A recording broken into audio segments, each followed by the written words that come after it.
This is an estimate for a family house. We've used the $300,000 you were saving. What? Wait. Did you already spend that money? Be grateful we used it well. It's your fault for hiding it. Did you guys even check the name on the account? My name is Laura, and I'm a 35-year-old office worker. My husband Mason and I have been married for 2 years. We met at a house party and he was really interested, which started our relationship. After dating for about a year, he proposed, and we got married. During our dating period and even after we got married, Mason was very sweet. I was sure I had married a good man. However, after about a year of marriage, he started to change. At first, he agreed to share the household chores, helping with cleaning and laundry. He wasn't good at cooking, so I did that. We had a fair distribution of household chores.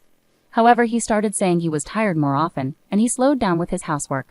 Then he gradually stopped doing his chores altogether. Since I also have a job, if I'm responsible for cooking every day, I hardly have time for cleaning or doing laundry. So I end up doing everything on the weekends. Even though we had agreed to share the chores before, he refuses to help out when I ask him. Ironically, he tells me to do less housework, yet he stubbornly refuses to do any himself. Around this time, he started acting like a dominant husband, insisting on having his own way in everything. His selfish words and actions started to wear me down mentally. Another person who bothers me is my mother-in-law. She has a knack for showing up unannounced at our house, perfectly timed for when I get home. I haven't even prepared the food, and the room isn't properly tidied up.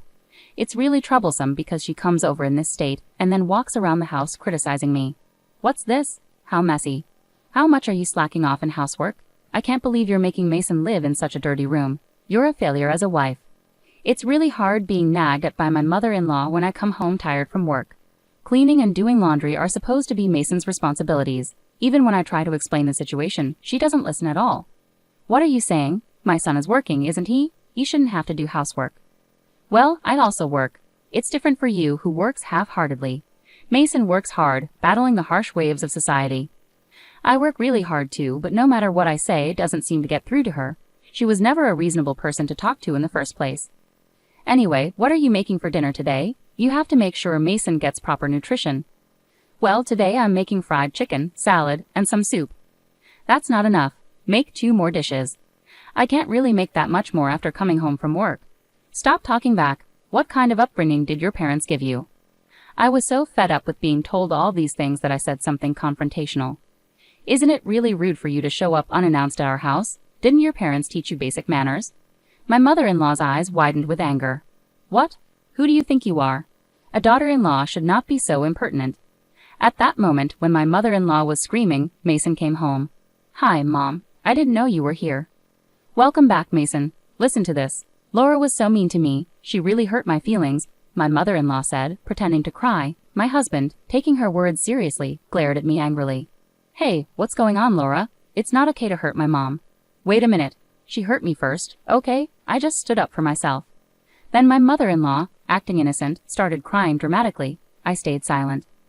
I was just trying to give Laura some advice about housework, but she got upset and became angry. What? Laura, why are you reacting like this?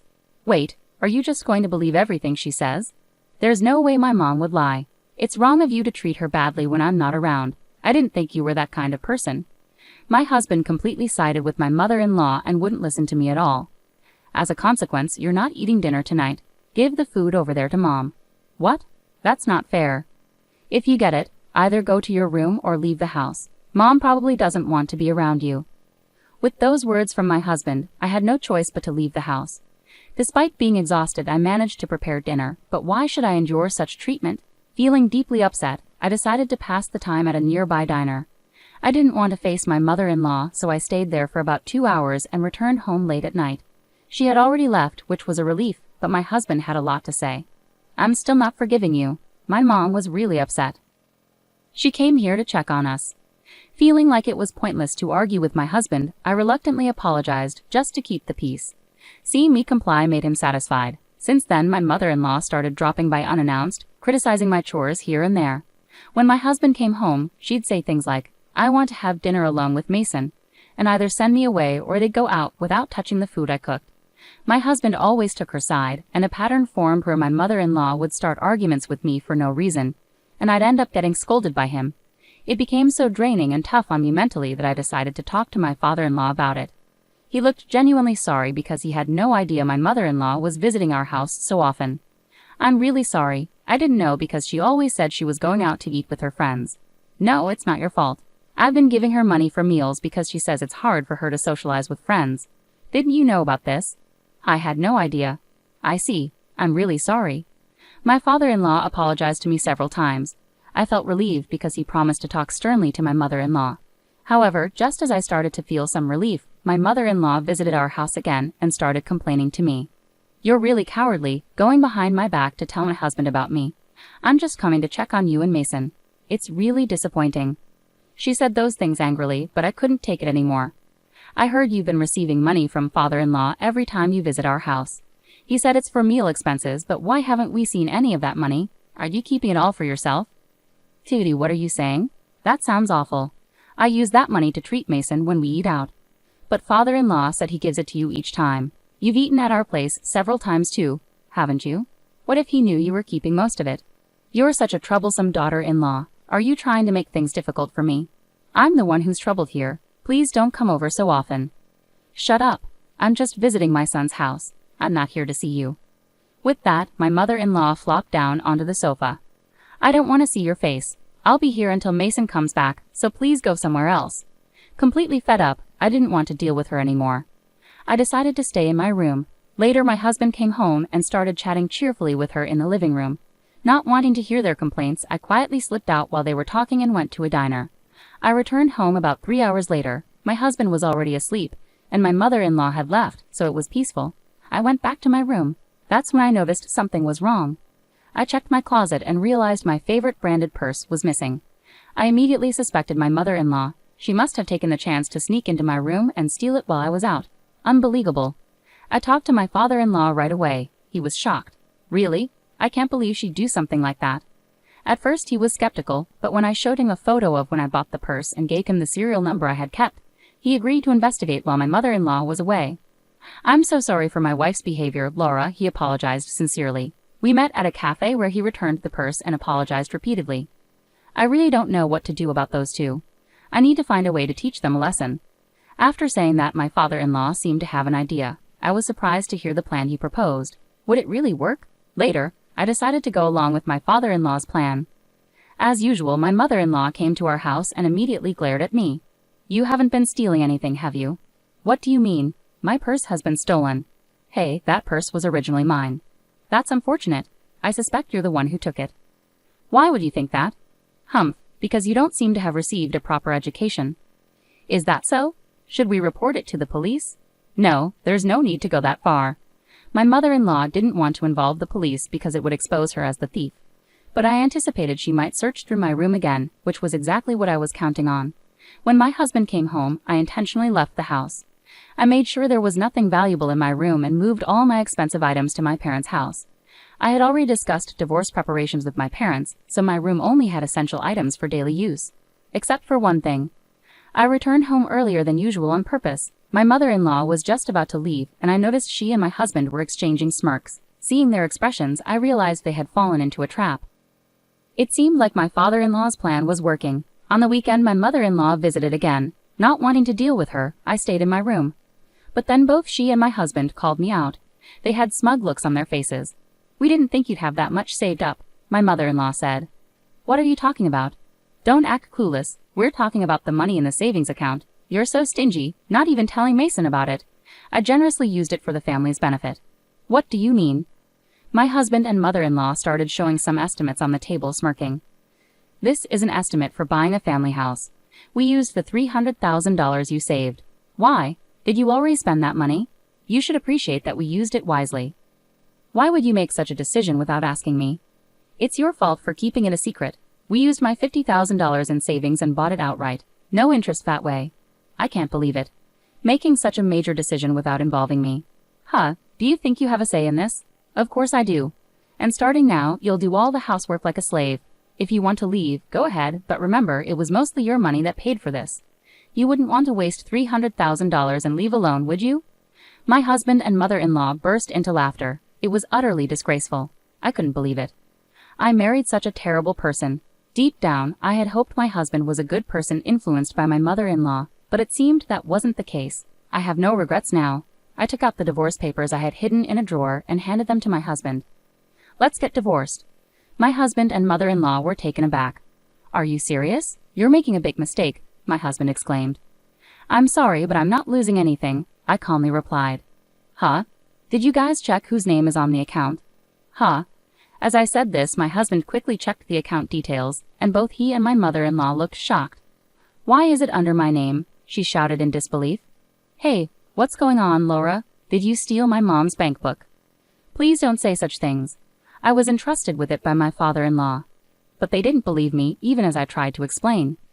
Stop with the lies. That can't be true. That's right, you thieves. We'll take you to the cops. As soon as they realized they were in trouble, their attitude changed. It was despicable. Feel free to involve the police. I'll show them the footage from the security cameras I installed in my room.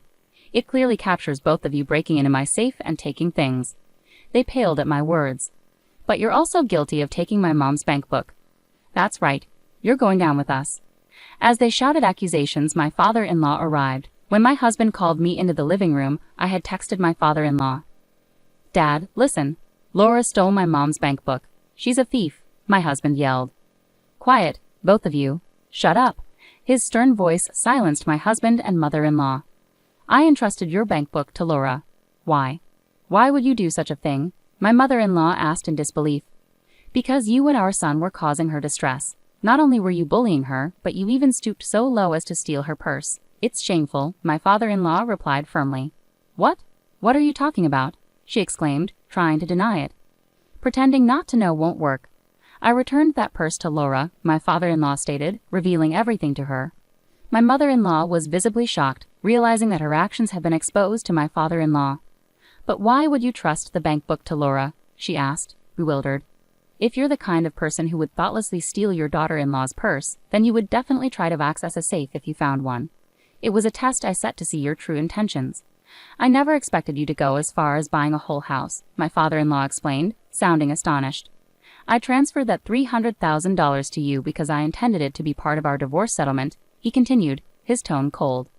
Knowing your spending habits, I was concerned you would waste it, so I even considered having Laura safeguard it until everything was finalized. My mother-in-law went pale, realizing the implications of his words. What? Divorce? I've had enough. You've gone too far. From now on you can live however you want on your own. Wait a moment. That means I've used up all the money you gave me in the divorce settlement. That's right, but you brought this upon yourself. I've divided our assets as agreed. I won't give you another penny. But what will I do if I'm left with nothing after the divorce? You still have the house, so you'll manage, he replied coldly, ignoring her pleas and handing her the divorce papers. My husband stood there in shock, mouth agape. I handed him the divorce papers as well. Why are you hesitating? Fill it out quickly. Is this really happening? Are we getting divorced too? Absolutely. And just so you know, I will be making claims against you. What? I've been recording the numerous verbal abuses you and your mom have directed at me. I consulted with a lawyer, and it turns out I can claim damages for emotional distress due to your harassment. No way. Also, I know about your affair. What? I've received evidence photos from a detective agency, so I'll also be claiming damages for your infidelity. The lawyer says it should amount to about $50,000 from you. But hold on, I don't have any savings left because I used $50,000 to buy a house. We can arrange for installment payments, so that should work out, right? And so my divorce from my husband was settled smoothly with the help of my lawyer. I successfully received damages as compensation. It turned out my father-in-law also parted ways with my mother-in-law. My husband and mother-in-law had hastily used what they mistakenly believed was my money to build a house, depleting all their savings. They considered selling the house later on, but its value had dropped significantly, leading to a substantial loss if they were to sell it. My mother-in-law, not yet eligible for retirement benefits, had to take up part-time work to make ends meet despite living in a grand house. My ex-husband faced a pay cut and was transferred to a rural area after his affair was exposed at work. Despite finally purchasing a home, he now lives in a modest company apartment and pays damages.